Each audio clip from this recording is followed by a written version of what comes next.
عرب میں ایک عورت جعفر بہت سخی تھی، لوگوں میں ایسے تقسیم کرتی تھی کہ دائیں کو بائیں ہاتھ کا پتہ نہ چلے۔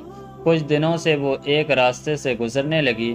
اس راستے پر دو اندھے بیٹھے ہوتے، یہ دونوں صدائے لگاتے، ایک کی صدا ہوتی، الہی مجھے اپنے فضل و کرم سے روزی عطا کر۔ دوسرا اندھا کہتا، یا رب مجھے جعفر کا بچا ہوا عطا کر۔ جعفر ان دونوں کی صدائیں سنتی اور دونوں کو عطا کرتی۔ جو شخص اللہ کا فضل طلب کر رہا تھا اسے 2 درہم دیتی، جبکہ جعفر کے فضل کی طلبگار کو ایک بھنی ہوئی مرغی عطا کرتی۔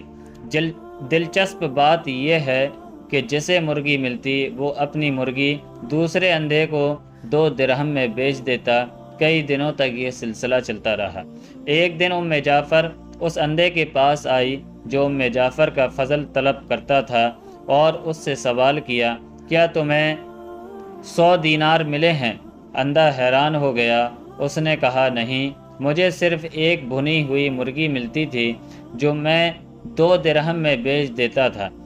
جعفر نے کہا، جو اللہ کا فضل طلب کر رہا تھا میں اسے 2 درہم دیتی اور تمہیں بھنی ہوئی مرغی میں 10 دینار ڈال کر دیتی رہی۔ اندھے نے اپنا سر پیٹنا شروع کر دیا۔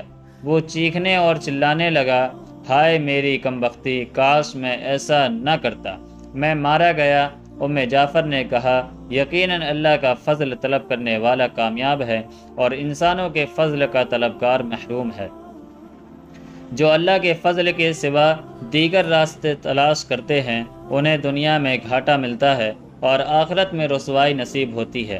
کم ہی ایسے ہوں گے جو فاقوں سے مر جاتے ہوں گے۔ اس کے باوجود اس دنیا میں ایسوں کی کمی نہیں جو درہم و دینار کی خاطر ایمان تک بیچ دیتے ہیں، جبکہ مسلمان کا ایمان ہی اس کی سب سے بڑی دولت و طاقت ہے۔